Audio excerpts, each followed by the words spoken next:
I really didn't want to be strapped into talking about this kind of shit or addressing this at all.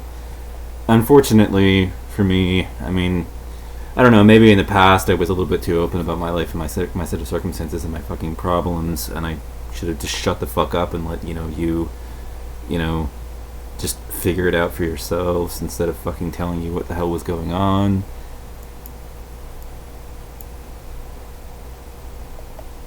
But I have been drafted, into having to do a reaction video to show you, exactly what I think about all this fucking stuff. Hey, TechLight here, welcome back. So I have news for you, and it is that it is now trendy to live with your parents. According to research, 52% of young Americans, that's the majority of young adults in the US, now live with their parents for the first time since the Great Depression. And so this is one of the genesis of, like, the actual, like, origin points of my problem. The world worked one way when many people in this country were kids, and the center of gravity has shifted. The world now operates in a completely different way than what they're used to. And what are they doing? But they're living with a cultural hang-up and disconnect where they're pretending that the virtues and the values and the way that they looked at things in the past has any bearing on the present, and that their old-time values and their Fox virtues about, the bootstraps mentality about hard work, and is the key to success and all this stuff, just good old American virtue, you good feel good bullshit, that they subscribe to, is how the world is going to be eternally, and that nothing's changed, and that we're the problem because we don't ascribe to the same bullshit values that they do. No, I mean, what needs to take place is a cultural revolution where we change the fucking rules so that people who are in this situation no longer pay a price or suffer stigma for it as a result, because they're in the majority now. here's a bit of news. If you are not living with your parents, then I would not consider you to be a very popular person because you're going against the trend, which is to be moving back in with your parents. Maybe that's something that you should be considering doing. And don't just put that. See? Not a problem. There's nothing wrong with me. This is something that most of my this is a situation where over half of my generation is in this position. So I'm not sorry about it. I don't feel a shred of shame, and I feel disgusted at a culture that thinks that I should. It should be ashamed of itself for thinking that way. Fuck 'em! Start packing your things right now. Let's take a look at some of this data. Generally, it's been about, say, 47% of young adults living with their parents. This year, it's gone up quite a bit due to the pandemic, and we're at 52% of young adults. And so I thought I would give you my perspectives on this as someone who has done both. I moved out, I lived in my own unit. I was living alone out in New York City, in San Francisco, in Japan, in London. And then at this point in time, I'm living with my parents, and it's not for lack of funds. I have millions of dollars in the bank, but I choose to live with my parents, and I thought I would explain to you the reasons why this is such a good choice. Now, first of all, it's important to realize that this whole concept of independence, that people in the West, we like to define that, hey, you're not independent if you're not living out on your own. It doesn't really exist because no person is truly 100% independent, right? Like, you grow up, you're... No shit. Some people just want to think of themselves as, being as never having gotten a leg up from anybody or help from anybody. But none of us are really in that position. No one is. Nobody got to the top without utilizing a whole lot of help from the people around them. Getting help from your friends, your teachers, your family, everybody around you is supporting you, your boss, your colleagues, and your network. And you may have even gotten your first job from a family referral or a relative who came and referred you into their job. And so because of that, as much as we like to tell ourselves that we're 100% self-made, independent, and we pulled ourselves up by our own bootstraps, that sort of thing doesn't really exist. We are I don't need that personal delusion. Interdependent on one another for not only the functioning of society, but also the enrichment. So, you know what I value? I don't value independence. I value interdependence and emphasize it as a virtue rather than independence of our own lives. And so I find it always a strange thing to say, well, you refuse help from your parents, but you're willing to go crash on your friend's couch. And so you won't live with your parents at home, but you're going to go live with your friend. Well, that doesn't really make sense. In fact, you know what I love the most about the current situation is that a declaration of interdependence would also admit that the global economy is now intricately linked together, so that we are dependent on people that are literally on the other side of the planet. I like that. Why do you refuse help from one person but then accept help from another person just because they're not your blood, because they're your friend? And not to mention, I think that it is absolutely fucking ridiculous that we have constructed a culture where somebody could be living in a glass house, like living with their friends, not really independent, being packed into a unit with 6 or 7 people, all paying the rent on a facility, and then, come and hurl shade at me for the fact that I live where I do. As if I'm the problem, as if they've established an independence themselves, that they've become completely independent themselves. No, nah. And it's also foolishness, because maybe my friends don't save me as much money as I would living here.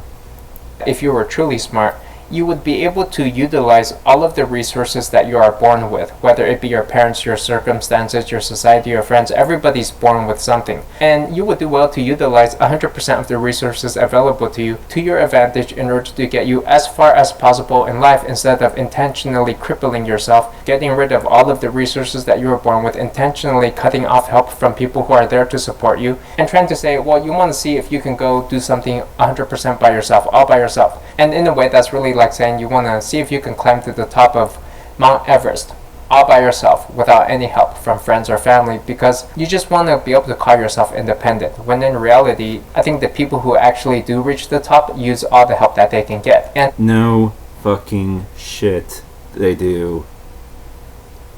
There's really no shame in doing that, because when you were born, you were already getting help from other people. So were all the people that are launching shit at me, and are criticizing me for being in this situation. All of them.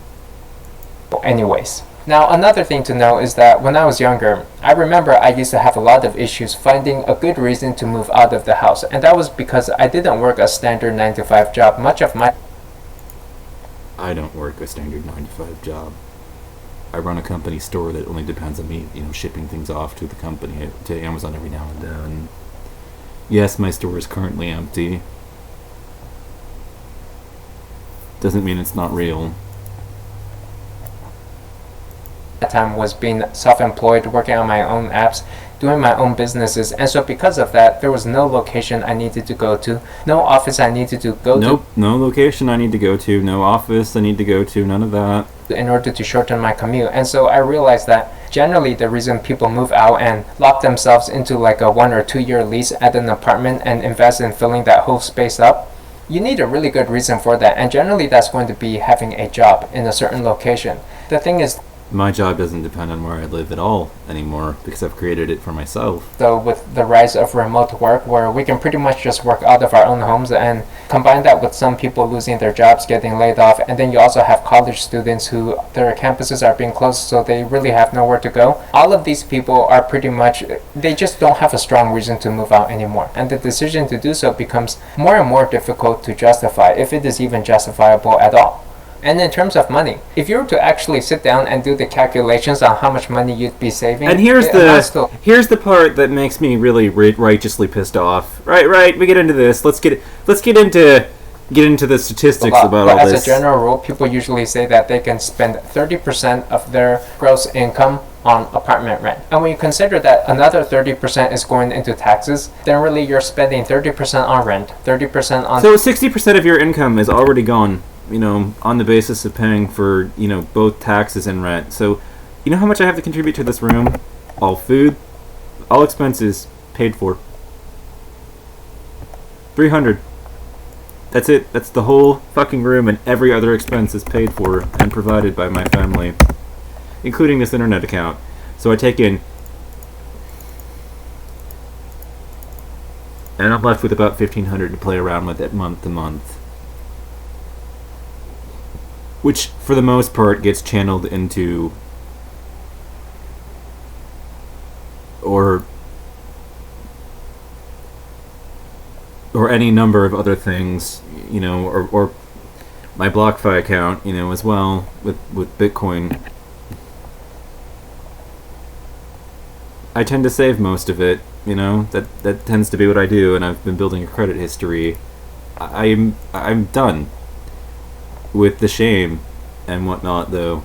I can't feel any of it. I'm not ashamed, and what I am is disgusted by you fucking pieces of shit who think I should be. Taxes and 30% for your own discretionary spending. And so what that means is that your savings rate essentially doubles. Instead of having to work 10 years to save the same amount of money, you only have to work 5 years. Well, that's pretty great. I think you'll find that housing is an absolutely huge and massive expense, and it dwarfs almost everything else. And so when people say they want How much of a fucking dumbass do you have to be, though, to dump like about 60% of your fucking income into a fucking house just to be able to call yourself independent? Save on iced coffee lattes, they want to clip coupons, they don't want to eat out at some expensive restaurant. What they fail to realize is that the initial decision to even move into some city to pay for that housing is already 10 times to 100 times greater than any of these other costs combined. Now, if you're to ask me why I, as a millionaire, am still living with my parents, well, it's not because of money. If all I had to do was pay some cash and I get a better, nicer quality of life, then I would do it, sure. But my life quality would actually deteriorate if I were to move.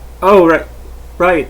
He's right, too. Move out. And the reason for this are manifold. And one is because I have a dog, I have a pet, and I cannot manage this dog all by myself. And so my parents will occasionally help take care of the dog, feed her, take her out on walks, play with her. And can you just imagine if I were to go live in some skyrise apartment condominium in San Francisco, in which maybe I don't even have a yard, but it's going to be this luxurious penthouse suite? It's not going. The division of labor, just looking out after the house, is so much more even and better as a result. Having other people live with you is a huge advantage, just because of the fact that I don't have to look after everything. I don't have to do all the cooking. I don't have to do all the cleaning. I don't have to do all that shit that other people help out with. To be a great quality of life for the dog, especially if it's just me living there by myself. I can't be walking the dog all the time by myself. It would cost me so much time. I would just be taking the dog in and out for walks, playing with her, feeding her full time, and that would just be my entire life. Not to mention, I think that our way of life is changing quite a bit, because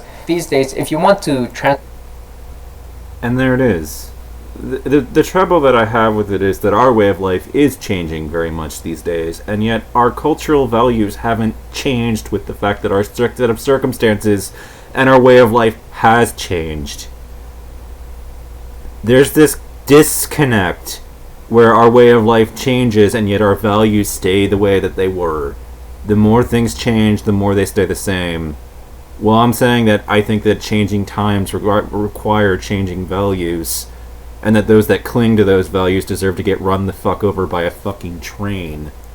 Put yourself somewhere else, you just put on a virtual reality goggle, or you get on the computer and you just interact with your social media and you live in this digital world. And so when I think about it, I spend most of my time in front of monitors, and that's really all I need to be happy and productive. I don't spend my time in some living room enjoying some physical space, observing furniture or rugs or chairs or sofas.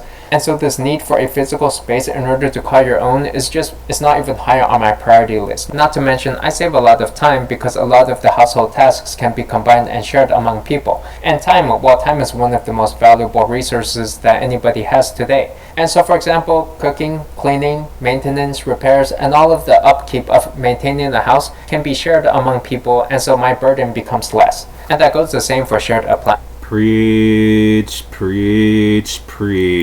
Utilities like the refrigerator can be shared, vacuum cleaner, microwave, oven, tables, chairs, pots and pans, kitchen appliances, yard tools, internet, electricity, sewage, water, all of that can be shared. Otherwise, I would have to go out and buy a duplicate copy of everything just for myself, and I would not even derive any joy from owning any of this additional stuff, right? Like, I don't derive joy from owning a separate laundry machine or refrigerator or microwave or toaster oven. And at least I have found that this whole lifestyle of living at home can enable some truly incredible opportunities. Like, you save a lot of time and money. So for example, with the additional money you saved, like, you could go buy a car if you wanted to with that. You could go pick up a new expensive hobby. You could do a bunch of travel with the additional time that you have. You could use it to learn an additional skill, start a side hustle, read some books, or get some additional exercise at the gym. And not to mention, when it becomes safe to travel, then essentially living at home will enable you. It is the key to being able to live and travel remotely, if that's your thing. Like if you want to be a digital nomad, then you really don't want to be maintaining a separate apartment that's going to be empty while you're out there traveling around renting other apartments, hotels, or Airbnbs, because at that rate you would be paying double rent. And it's just incredibly expensive to be paying rent for two places at the same time, and one of them is going to be empty. And so if you had a home base with your parents though, not only would you be saving massive amounts of money as you're living with them, but then when it comes time to travel, you could also take some pretty nice vacations, and essentially your rent money would be poured into the hotels that you would be staying at. And the best part about this is because it's this whole lifestyle that is entirely sustainable, you wouldn't even feel guilty about traveling and spending money on hotels and doing it long term, because all of the finances pretty much work out, and you'll find that maybe it's about the same or even cheaper than if you were to just rent some $3,000 apartment in the city. Now, I wanted to close by addressing when is it actually valid to move out of your parents' house. And first of all, it's important to understand that if you have to ask yourself, can you afford moving out of your parents' house to go live in some big city? If you have to ask yourself if you can afford something, then the answer is always no.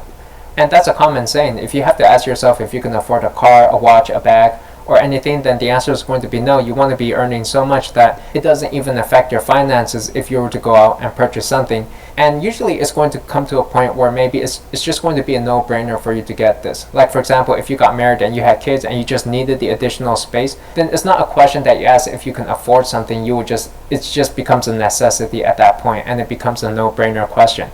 And then the other thing I would know is that I think it's important for people to be aging and experiencing life at the proper pace. And so if you reach a point in life in which you're thinking that you really want to move out and you're going to regret this experience if you don't, then maybe you should just do that and get your fill, right? Like you could go rent a pre-furnished apartment at an Airbnb, maybe go live in an Airbnb for a month, get your fill of living on your own, and maybe after you've had your fill of living in a one-bedroom shoebox apartment paying $2,000 to $3,000 per month and having to maintain all of the stuff by yourself, and nobody's going to clean or cook after you, and you're just wasting a bunch of time with that. When you see the reality of that, then you may better be able to appreciate what you have living at home. And sure, living at home, maybe there's going to be some additional drama. Maybe you guys can't stand each other, and so I would recommend maybe just setting up some ground rules, not interfere in each other's life so much. Like really, this is about working with other people, teamwork skills. That's pretty much all it is. And sure, there's probably going to be challenges with that, but when you're challenging yourself, you're probably growing into a more mature person. So that'll do for me. Let me know though your thoughts. And there you go. I mean, it takes 10 minutes to, almost 20 minutes to react to this, but I am pretty categorical in my rejection at this point of our entire, way of life and frame of reference. What I think ultimately is that independence as a Fox virtue, it's completely overrated.